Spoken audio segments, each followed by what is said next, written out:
છે। તમારા બાળક કયા ધોરણમાં અભ્યાસ કરે છે? ચોથા ધોરણમાં। તેનું રિઝલ્ટ કેવું આવ્યું છે? બહુ સારું છે।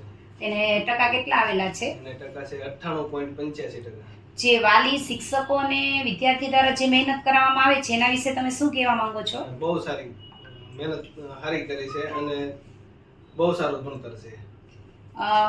બીજા વાલીને તમારે કોઈ એવો સંદેશો આપવો છે તો?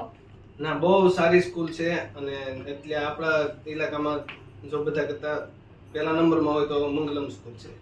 પછી જે અઠવાડિયે આપણે શનિવારની પરીક્ષા લઈએ છીએ હા, એના રિઝલ્ટ વિશે શું કહેવા માંગો છો? ના, એ અઠવાડિયે જે પરીક્ષા લેવામાં આવે છે એના લીધેથી આ રિઝલ્ટમાં બહુ ફરક પડે છે। કારણ કે જો અઠવાડિયામાં મહેનત જે કરે છે એ બધી મહેનત ભેગી થાય એટલે વાર્ષિક પરીક્ષાનું જે પરિણામ આવે એમાં બહુ સારું આવે છે।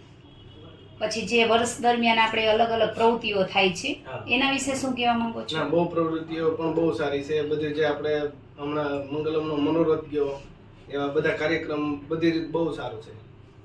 Thank you.